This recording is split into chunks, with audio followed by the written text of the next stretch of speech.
মিরপুরের এবারের উইকেট, এবারের বিপিএল এ টিপিক্যাল মিরপুরের উইকেট বাইরে থেকে দেখে মনে হচ্ছে যে আমরা দেখতে পাচ্ছি না, একটু অন্যরকম উইকেট মনে হচ্ছে।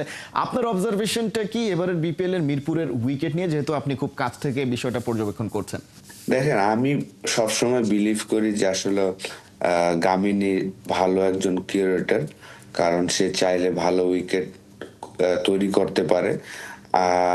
তো মিরপুরে আমরা অনেক সময় দেখেছি যে অনেক হাই স্কোরিং ম্যাচ কিন্তু আমরা দেখেছি। তো এবার সো ফার কিন্তু প্রত্যেকটা ম্যাচই খুব চমৎকার উইকেট ছিল।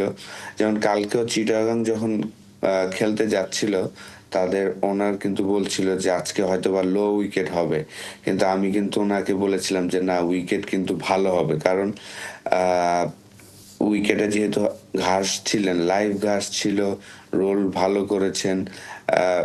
যেহেতু রোদ উঠে নাই, তারপরেও উইকেট ভালো হবে, আপনার ওইভাবে বিলিভ করতে হবে। তো উইকেট কিন্তু সোফার ভালো পাচ্ছি প্রত্যেকটা ম্যাচেই। স্পোর্টিং উইকেট, বোলারদেরও হেল্প ছিল, যারা সাইড স্ট্রোক খেলতে পারে তারাও ভালো খেলছেন। আর সবচেয়ে ভালো যে জিনিসটা এবার হচ্ছে, আমি মনে করি যে দেখেন, আমরা কখনোই কিন্তু বিপিএল এর আগে এরকম কোনো টুর্নামেন্ট খেলিনি যে টি-20 যেটা হয়েছে, এনসিএল টি-20। সেটা হওয়ার কারণে আমাদের লোকাল প্লেয়ারদের কিন্তু কনফিডেন্সটা বেড়েছে, এবং প্রথম ম্যাচ থেকেই তারা ভালো পারফর্ম করছে প্রত্যেকটা টিমেই।